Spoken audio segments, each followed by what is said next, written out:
So, we have the RC Everyday school bus.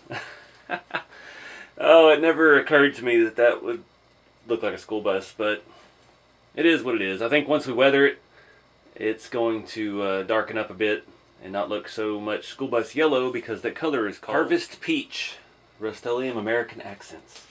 And the other color is Heirloom White, or Heirloom White, I don't know where you're from. So, went ahead and peeled the masking. It is still tacky. Unfortunately, it was a very hot day, and I painted the white, and it dried pretty quick. Then we had some storms roll through, so the yellow is still very, very sticky, and it's going to take a couple days to dry before we can sand it and go from there. We'll see what we need. Again, this isn't the right two-tone layout for this body style, but it's what I wanted to do. I didn't like the other one.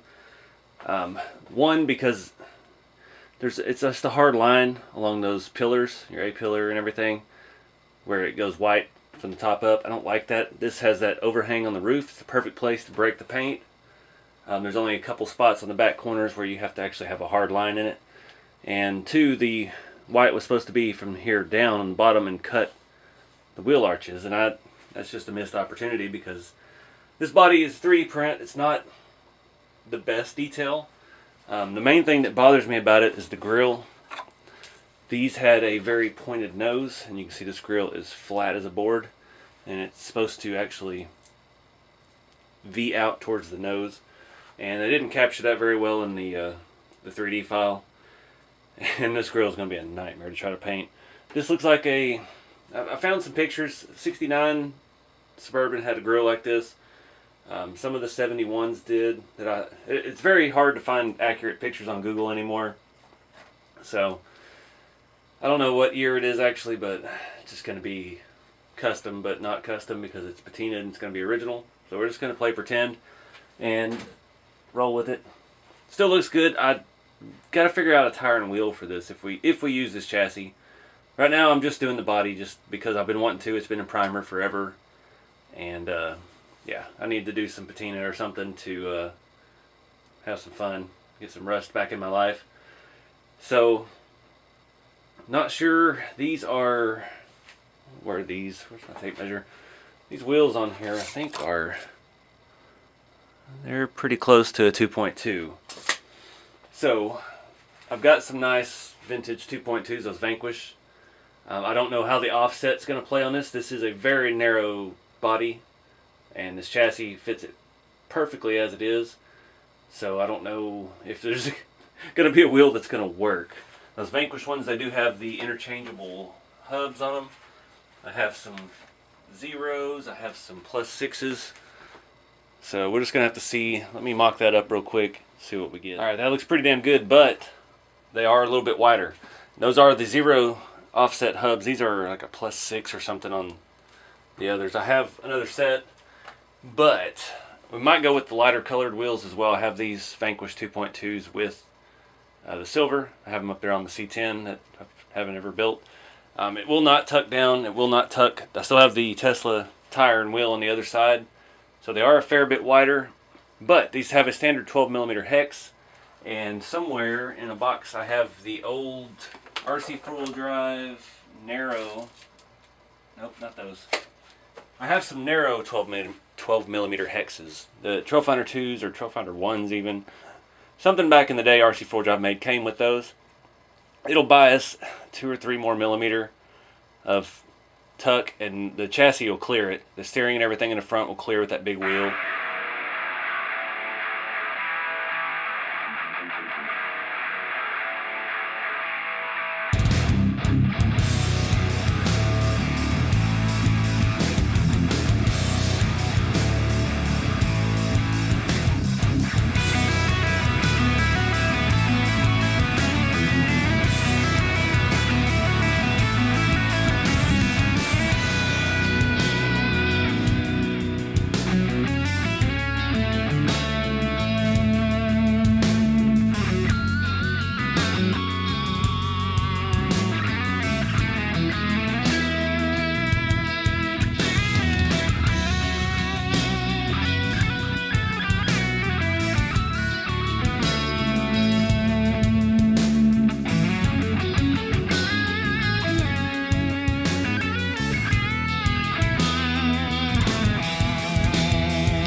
Alright guys, that escalated pretty quickly. Ended up a little more weathered than I intended. It's just, you gotta follow the build. So I was just kind of doing what the sanding and it looking good, and then yeah, doing such a large area with the AK rust streaks, I tried to do too big a section at a time and it started drying on me. It didn't rub off the way I thought it would, so got a little more rusty than intended, but I think it looks pretty good still. It's just way more serious patina than what I was going for. I did have one major hiccup, and after I had sanded it, or no, after I don't remember. I washed it at some point. It's been a few days in the making of all this. I set it on my front porch to dry in the afternoon sun, and we've got some warpage on the body. This side here kind of bowed out at the bottom. Nothing I can do about it. I don't know what this material was in this print. It was got secondhand, and yeah, apparently it did not like the warm sunlight, so it did warp a little bit just on that one side. Luckily, there is no fixing it. This is printed in multiple pieces, so there are seams in places, and if you pry on it too much, they'll start cracking. You see, I've already got one crack showing right here. That's the curse of 3D stuff, man. It's still not where I would like to see it as far as the quality of prints and the availability of quality prints. But that's why for a patina truck, I think it'll work out fine, because you get some blemishes in it. You can hide it easily with the weathering. But yeah, I was a little disappointed with that. So I don't know what we're going to do with this. I put a picture on Instagram. I set this on the C2X frame with those big tires and wheels on it. Looked pretty mean. I really like my Toyota body with my bed and stuff on there, so I'm not going to put that on there. But the wheelbase was very close. It was maybe just 10 millimeters off, so you could lengthen some rods and make it work on that really easily. Trail Finder 2, just a hair too short. It's probably about an inch too short.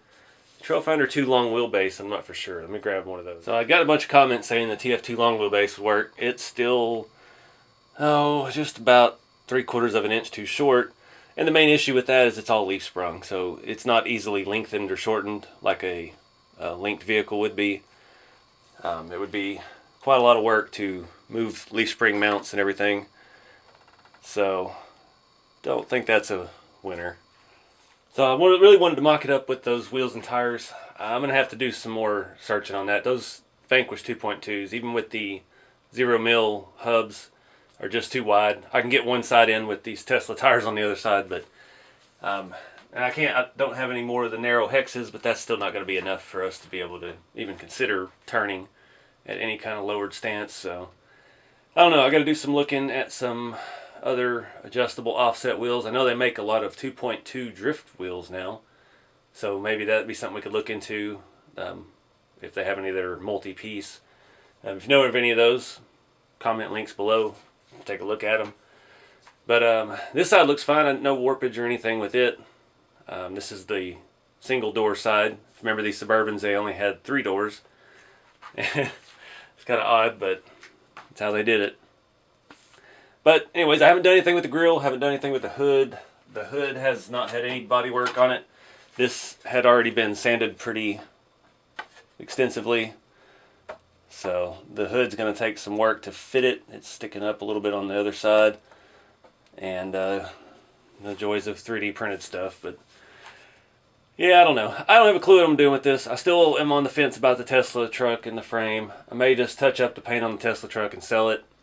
I've got way too much money in that, and I could really use that for other builds and other things. So I'm going to wrap this video up here, guys. I appreciate y'all watching. Keep it scale, and I'll see y'all in the next one.